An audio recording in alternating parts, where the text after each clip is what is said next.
history of this, like I said, you should be able to go, select this is how it was before I did anything on it. So if you ever wanted to get back to there, but like I said, because this, once I save the file, this filter I applied, unlike the effect, I can't remove that filter, once it's saved. I mean, once your history is erased.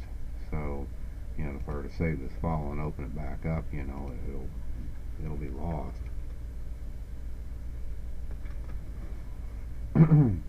So, the best thing to do there is save it as a different file. Okay, if you create a new layer, alright, then apply an effect to it, and then use like your paint bucket tool to fill that layer up. You can create cool effects like this, and I'll turn the effect off so you can see what I'm talking about, but you can apply different effects just to a blank layer like that. Which is pretty cool. Then let's go draw some text on it. Let me go with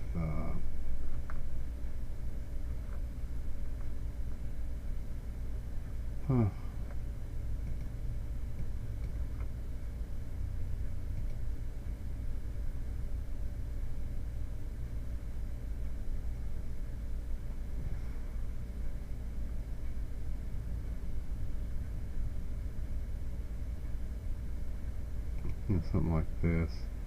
Okay. And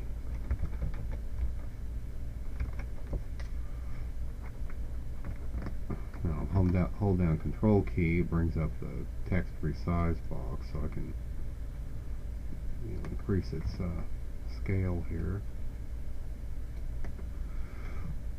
Okay. Okay, I'm going to go ahead and save that. And then with this layer selected, with the blending options, which again I think just click on it for that. Let's set the opacity down to nothing, and then go to knockout and put shallow or deep.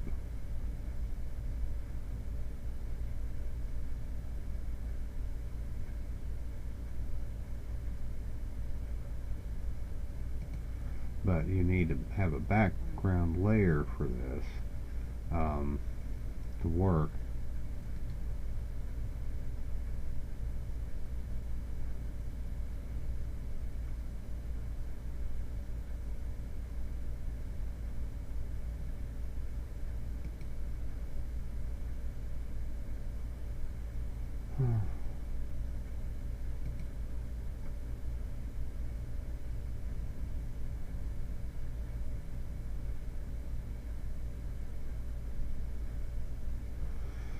But let me go, hold down Alt and push this layer so I can hide all of the layers, and let me go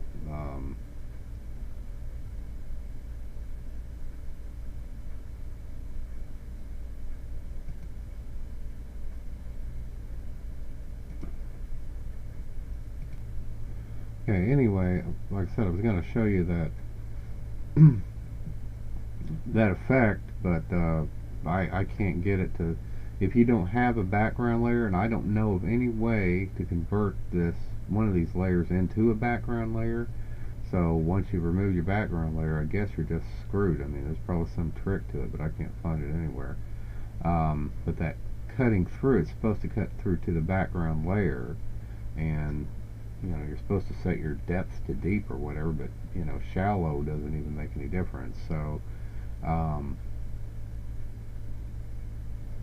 I mean,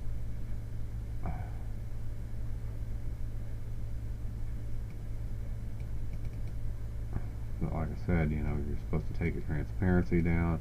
But like I said, even if you set it to shallow, okay,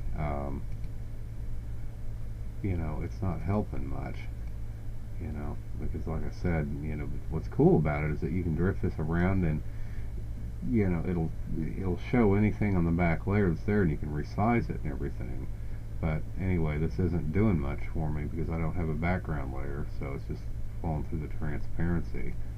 Now I assume that you can take, well, hold on a minute.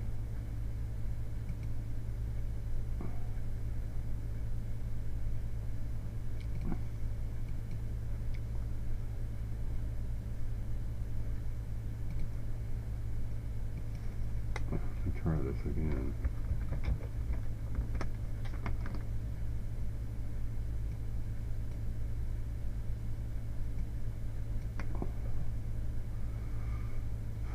Yeah, this is supposed to create a mask.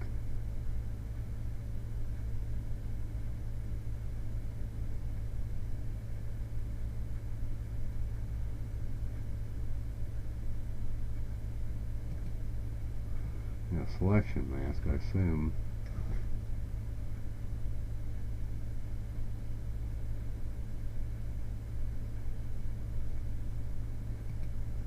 Okay, and I'd have to rasterize the layer below it.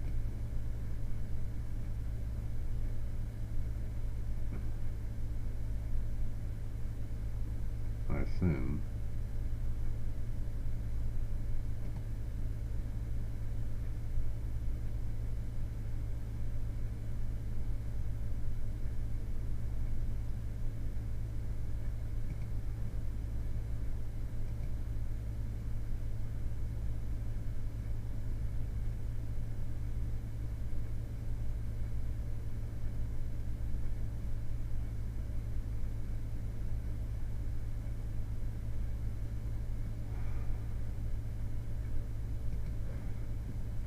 Like I said, if you go to layers, now layers, you know, one thing that's kind of cool about that is you got the bring forward and backward, and you can see the smart keys, you know, that could be useful. Like I said, there's not much to layer properties, I mean, it's kind of a fucking joke.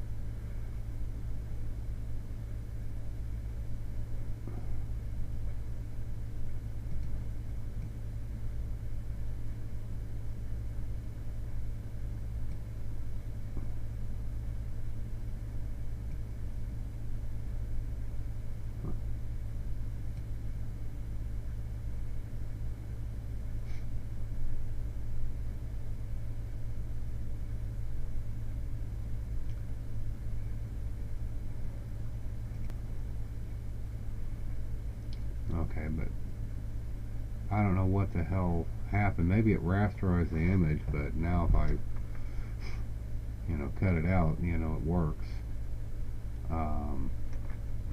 Control D to remove the cutout. Now I've got a cutout in that layer, and that at least produces the effect I was wanting with this thing here. But, you know, again, you're kind of stuck with it once it's cut out, so, you know, that's what was neat about this. But anyway, you know.